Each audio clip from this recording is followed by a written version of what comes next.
This is Artem Smith of the Family Business Audiocast here with Bobby Hennebree of the Elway Family Office. It's great to have you here, Bobby, today at the Opal Group in Newport. It's great to be here. Thank you for inviting me, and what a beautiful place to be this time of year. No, it's really nice here. That's one of the bigger conferences they have, and it's good to meet you finally in this location. And you're going to be speaking later today, and I am as well. So today we're just going to talk about a bit about your view and experiences in the family office and around the family office, and Mr. Elway, who everyone admires and loves. Today's a special conversation presented in partnership with the Opal Group. We're going to talk a bit about leadership and connectivity and creativity in the family office sector and deal making. Just a bit on Bobby here to brag about you briefly. So Bobby serves as president and CIO at Elway Capital, LLC, as I mentioned, a single family office based in Denver.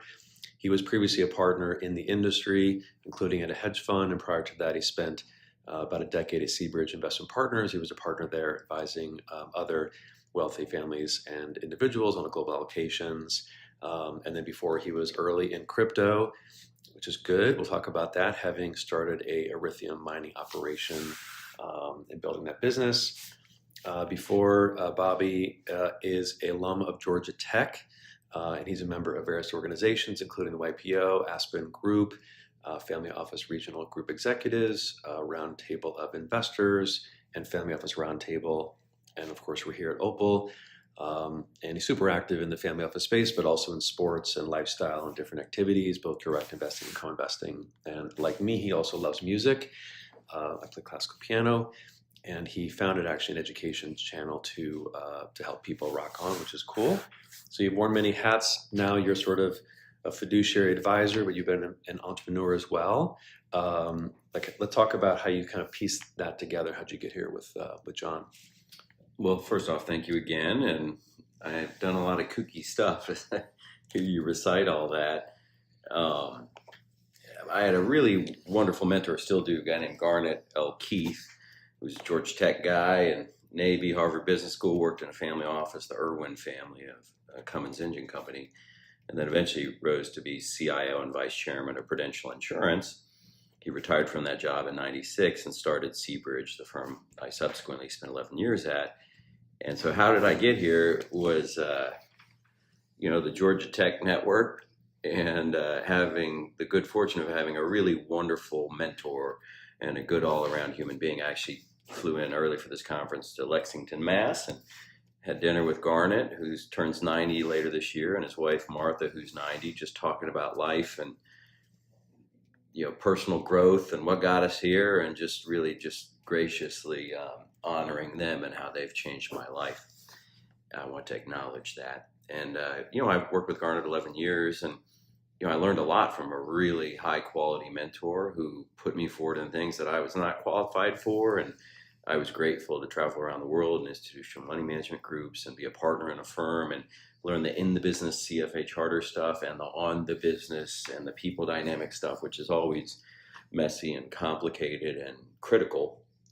And Garnet sat on a bunch of family office boards, the Kennedy Family Trust, Howard Hughes Medical Institute. He was a trustee 25 years, and some Hong Kong families. So I had a window on this family office world, Gen 1, 2, 3 stuff. And through the good fortune of meeting a guy named Jeff Spurbeck, John's longtime agent and friend, we got introduced to John over a decade ago and managed some money for him. And that's how the relationship started. And then I ended up quitting my job doing the crypto thing, traveling around the world, and helped build a hedge fund from scratch, a traditional asset hedge fund, not crypto. And all of that kind of prepared me to be an entrepreneur in asset management, is how I think about the different phases of my career. And the last 4 years, I've been building a family office with John, who I'm eternally grateful to work with, both he and his family. And I think all of that stems from a lot of drive and a Georgia Tech work ethic and a really high quality mentor in Garnet, and a number of other mentors and people who helped push me forward and push me beyond my comfort zone to be able to do something cool like I get to do now. Yeah, I had some mentors myself, and I think part of that is luck, and then part of that is like really putting yourself in that position and making it worthwhile. I had that experience at Solomon Brothers, and then at Caxton Associates, at Castle Harlan, my own investments, and then family offices now. So it's super super important to, I think, appreciate that as you're going through it, and then also stay in touch with them and keep the string going. Yeah. So everyone knows John Elway, but I think having played football myself and appreciating John Elway and also seeing him in the Super Bowl and then seeing him as sort of as an entrepreneur, as a person out there after the peak career type of situation, conundrum, like he's done a great job, just very authentic, and I think comes across as a genuine person. Like maybe talk a bit about that intentionality and how you guys work together, and sort of what is that value system for John Elway and also for you, and how do you guys work on that together to look at the outside world? I would just say he's just an all-around great guy. Like just a good person and a very smart person, and very good with numbers. And so how we work together is, I'm here to serve and support, and we're very entrepreneurial. You can tell that in the public-facing brands, the auto dealers, restaurants, and a guy who was very early on in leveraging his brand and being very successful at that.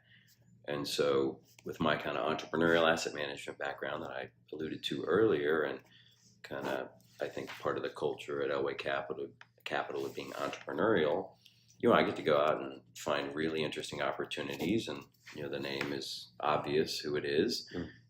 It's not like ABC street name or lake that I swam in, Capital Partners. Yeah, you didn't hide the name. You're out there. A lot of these, and we talked about that early on, and it's really, I feel privileged to be able to honor the brand and find opportunities that align with us, and kind of really operate the way I always have, somewhat autonomously, and finding interesting opportunities and relationships. I'm very big on networks. You can tell from the alphabet soup of YPO, SIBF, FORT, FORGE kind of networks. Yeah. Fortaleza is a new one that I've been involved with. That it really comes down to relationships and trust, which is really important in the firm. And I think for everyone to then find unique structures that we can participate in entrepreneurially. And that's a big part of what we do. And also having the genuine interest in people and having that Midwestern spirit that you and I have, because I'm from St. Louis. Yep. And being open and confident and straightforward. I think appreciating the dialogue and the journey of people, not just as a transaction. Yes. Yeah. It is so interesting. I've traveled 56, 57 countries, and I've been to almost every state in the union here. And I,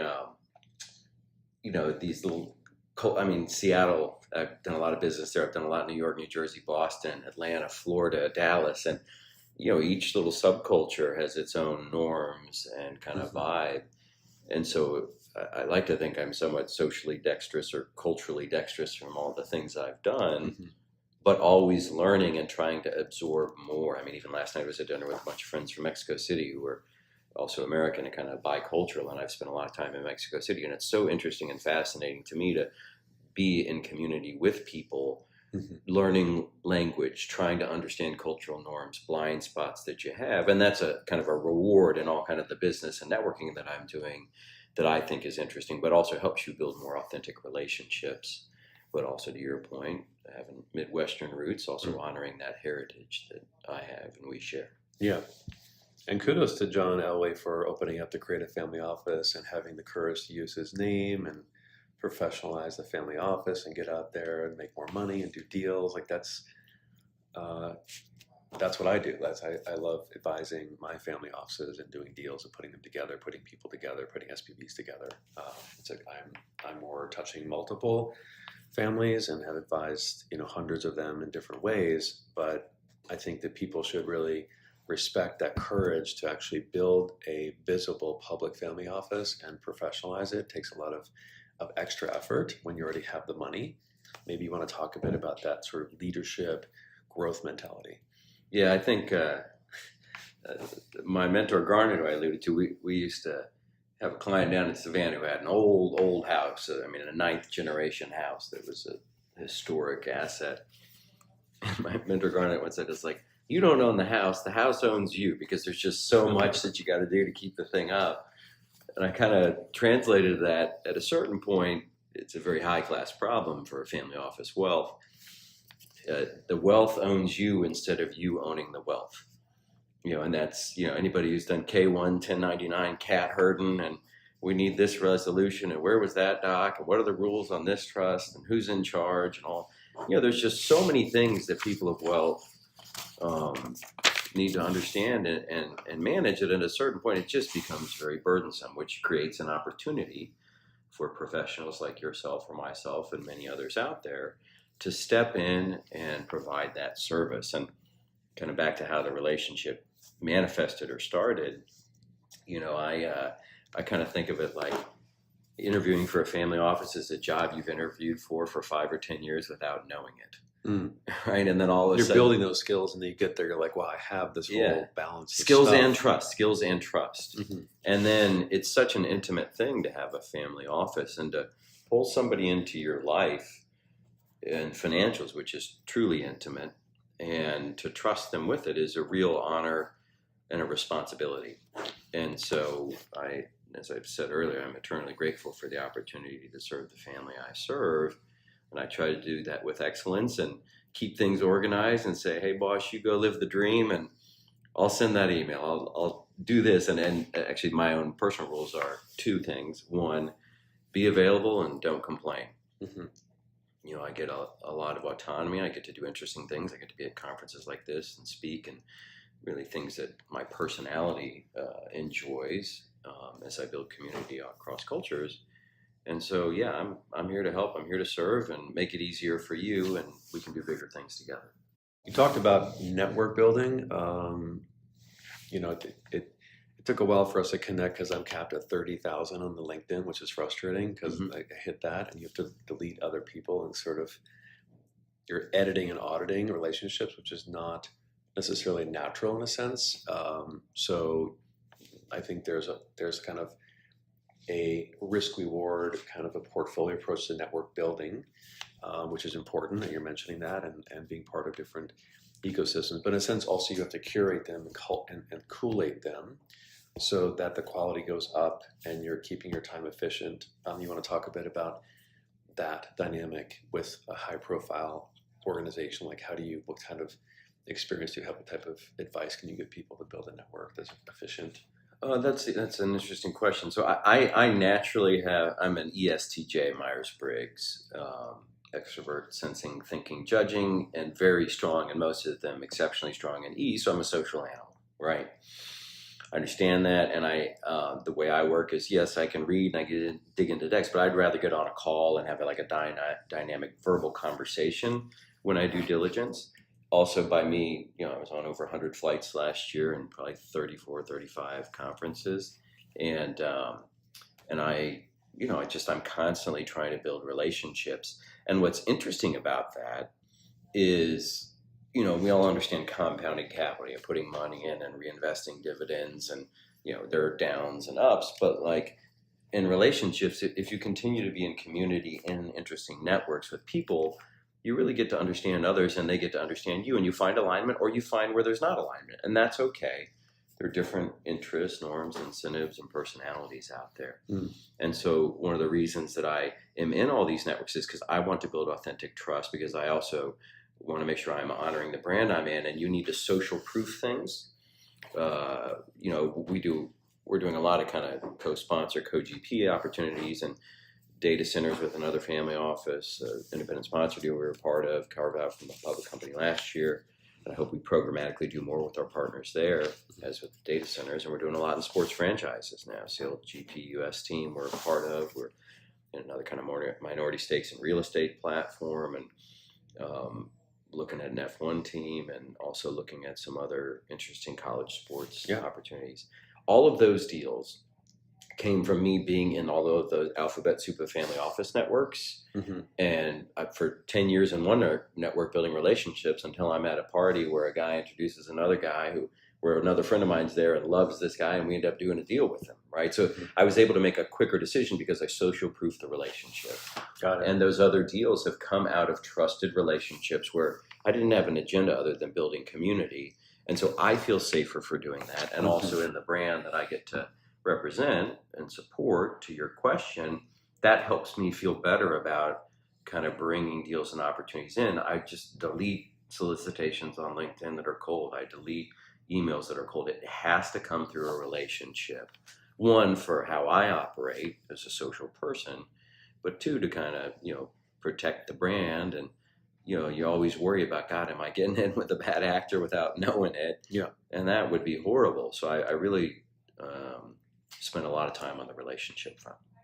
That's good. You're indirectly protecting John as well, because you're on the front end, building, curating, assessing, and quality control, not just deal sourcing. So that judgment factor. Yeah, I'm trying my best, and I bring 2 or 3 other folks into a deal to say, if it's real estate or sports or this, I know the people that I've been building just relationships just as people separately to say, hey, would you guys or gals put your capital in, or would you bring your clients into this? Yes or no. So I'm outsourcing the due diligence in a way, but creating alignment where we can become partners in a deal together and take down the deal. And if I can get buy-in from multiple people, and my CFA brain can run through the waterfall and the spreadsheets and bring, hey, here's the relationships, here's so much capital, here's the opportunity or the secular theme that we're investing in, data centers or sports franchises at the top of the list now.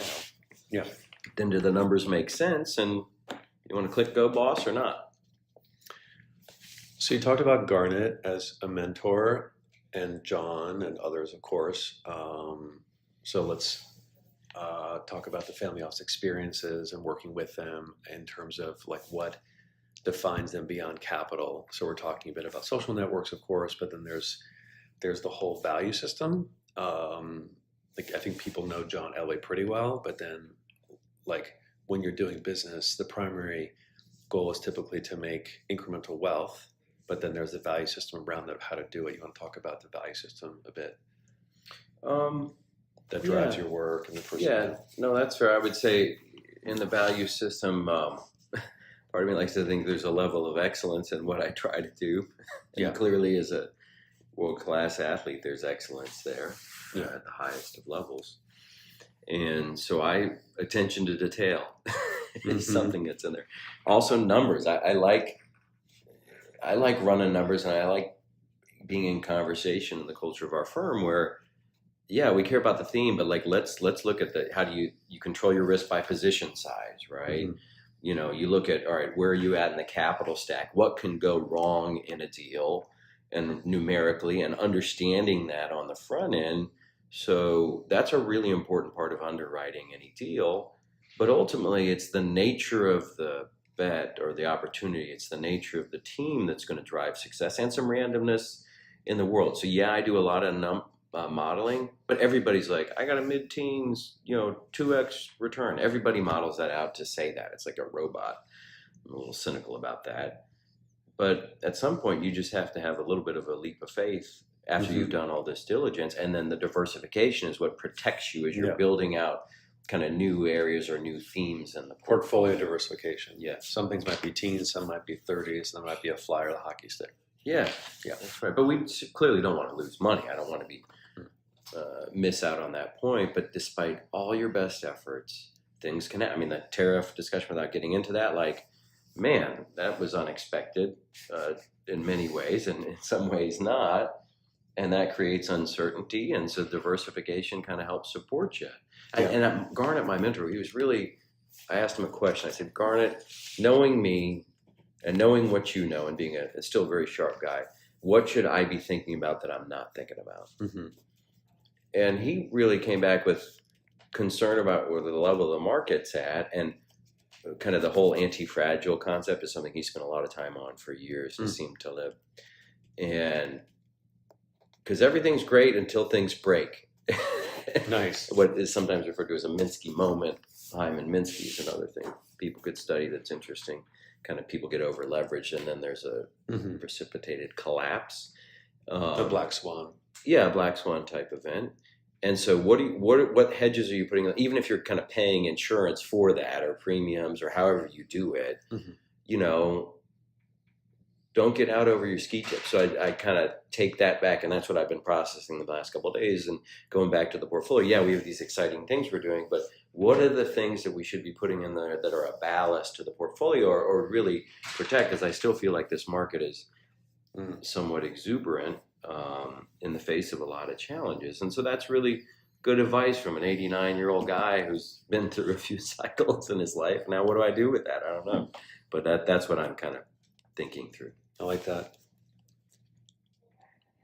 Kernels of wisdom are really important in life to receive and absorb from our mentors, but also just like to think about the amazing speakers that are out there and heroes. It can be Teddy Roosevelt, it can be John Maxwell, Tony Robbins, it can be, Plato. Like I think that I keep a running list and I try to use them and think about them and then add to them. And also because like our life is so busy in doing deals, right? And running around like crazy. And so having these heroes and these idioms and quotes are important to anchor into. I was trying to look up a picture.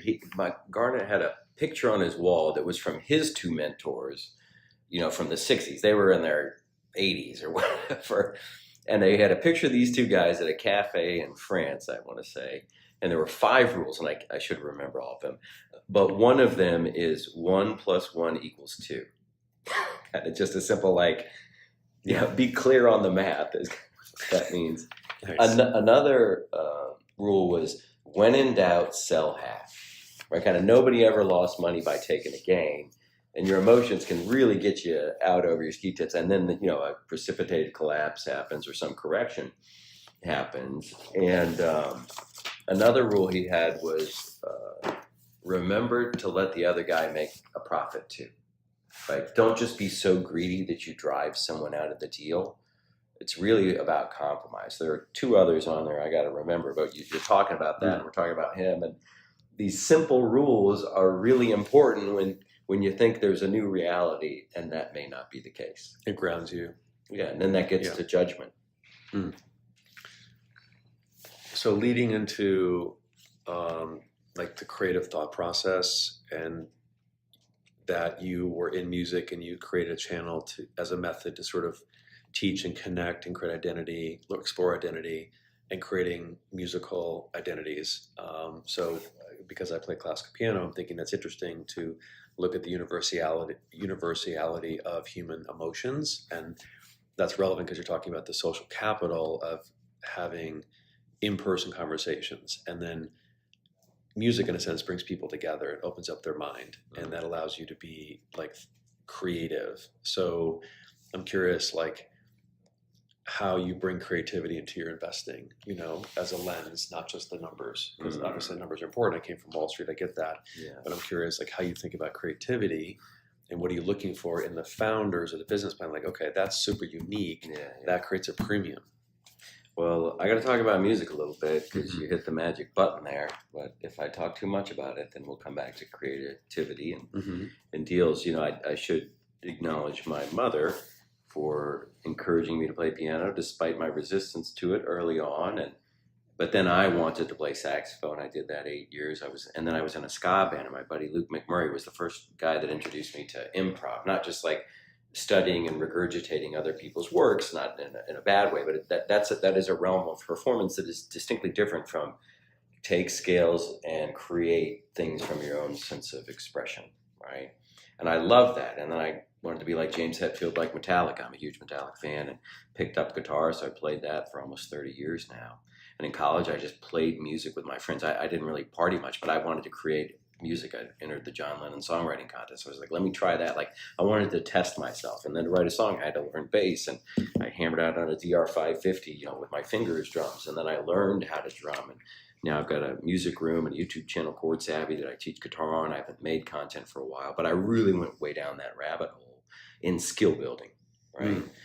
And broad skill building, which if I translate to the family office, I'm a generalist.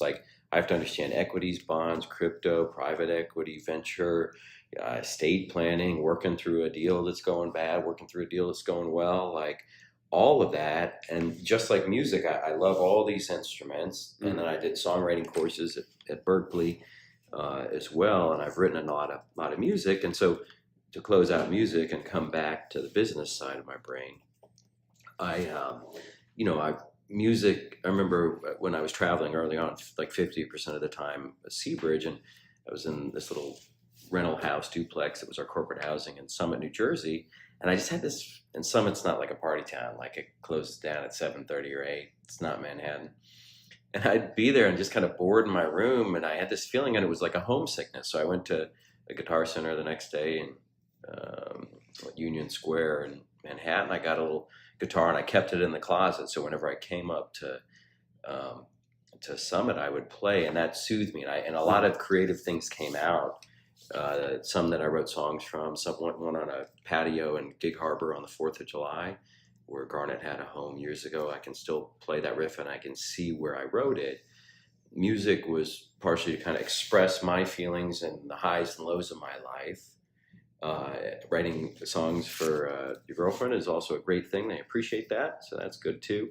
And then also just performing. I've bring a travel guitar all around the world, a little Martin backpacker, and played Zombie or Can't Help Falling in Love or Hotel California, What's Up by Four Non Blondes or Creep by Radiohead. Those songs are universally understood. I've tested them in 40 countries. They are awesome. And that is the universal language, and that lets you connect with people in an accelerated way, just like you being on a podcast or you being on stage. You are projecting yourself, your agenda, your values, and you're trying to create alignment at scale that's different than one-on-one conversations. So music has taught me a lot of things that I also apply, and has given me a different sense of self-confidence in the performance side of things too, and being creative in music. And then what I've really found that I enjoy both in family offices and private deals is I find private deals and structuring deals a very creative process, just like building my YouTube channel, like creating a song. And I enjoy that creativity as you're with an ensemble of people trying to create something like together. An orchestra of That's deal right. making. And there's a lot of dissonance, and there are things that break, and sometimes people quit the band, dude. And sometimes you quit the band, and that happens. And all of those emotional experiences that have happened there are just like people things that are transferable into investments. And so everything you do, if you have broad domain experience or expertise, you can borrow from different domains and bring them into other domains. And that's what I find fascinating about the international travel, the music, the entrepreneurial efforts, the family office work, and being in community with interesting people doing interesting things globally. And that's kind of embedded in my job. That's what I nice. try to do. I like the ensemble reference, that there's always a lot of different gears moving in the deal business, and having the emotional intelligence to observe that is essential. I've done 14 SPVs myself and another 70 clients and raised $1 billion. So it's very complex, as you said, lots of different elements that go part of that journey. Yeah, it's just the operating agreements and like all the legal docs are a lot longer than 4 pages of sheet music on your classical piano work, which I admire. Yes, it's true. So wrapping up here, like music teaches us about listening, as we're talking about, also the resolution of the score, right? And taking that into like expressing yourself into what type of investments we're making. Why are we making the investments? What's the purpose of wealth? What's the legacy? What does John Elway want to do? So like there's a lot of nonverbal subtleties about working with really intense people like I do and you do. So I think that's really admirable, and it's intense. So I'd like to talk a bit about those sort of like family business values, like maybe because this is the family business Audiocast, even though you're in a family office, like John has a family, you have a family, I have a family. We're working with these values in order to like be successful. We also want our parents and our children and our colleagues to be proud of what we do. So like I think everything's kind of a family ecosystem in a sense, not just a family office conference or like family with children. What do you think about those family values? Like how do you see like John Elway is such an iconic person, right? But like 99% of people aren't going to know him because he's so famous. Like he has to also keep his time protected as not just normal humans like you and me. So what do you think of that? Like giving the accessibility to himself, right? To famous people like that, versus also having the privacy of having your own world that isn't affected by all the noise of doing deals and making money in our day jobs. Yeah, well, I appreciate the question. I want to respect and honor his and his family's privacy. Yeah. And what I would say is, like I shared earlier, just an all-around good guy who just wants to live a meaningful life with his family and do interesting things. And I think all of us want that in a way. Yeah. And I, again, feel very privileged to be a part of that. And I try to work my butt off as much as I can and be available and do what is asked of me, while also carving out some initiatives, kind of the GB's taking co-sponsor and other things. There's a certain amount of creativity of, man, what do I get excited about that would support the family and the compounding and be a nice combination with the brand, which any athlete or celebrity has some personal values or brand, and it's easy to kind of leverage that in especially consumer products. So how I find that balance for me in concert with them is something that I feel privileged to be able to do. Awesome. And have the freedom to create and find interesting deals and come back and say, hey, boss, what do you think? And, there's some no's and there's some yeses, and that's a great way to create alignment and a shared conversation over time. And so that's kind of, I guess that's the gig, man. I admire the approach you guys are taking. I think we all know that there's many different types of family offices. Many are just focused on like wealth maximization. Others are focused on one operating company. Others are just involved in asset allocation. I think what I because I'm more of a polymath and I do lots of different things across the whole investment spectrum. I like that the Elway family office approach is kind of cool because it's opportunistic and it's creative, and then you're creating different opportunities and you're seeding also ideas, like you said, funds, brands, companies. In sports, it's not just about the ROI; it's also kind of creating the diversification. So John, the family, the money can sleep at night, but also it's cool because it's creative. You're creating new ideas. So let's wrap up in terms of like one mindset shift. Like what's a mindset that has carried you through your work that's been very useful for you, let's say? I would say work ethic and crushing it. That's probably a mantra at times. Like, dude, just crush it. Like, work late, wake up early, go for it. I'm 44. I'm in a really interesting inflection point in my life where I'm combining the technical skills of my 20s and the partner and the CFA and the MBA and the engineering degree, and the 30s, the personal development work that I've done, and Landmark Forum and growth mindset, therapy, self-help, like understand yourself and the emotions of you. And while I've been building networks, and now in my 40s, how do I combine the technicals, the behavioral, the things I'm still working on that I do well, and the things that I struggle with an amazing network and a platform that allows me to really challenge myself and do right by the family I serve so I can crush it.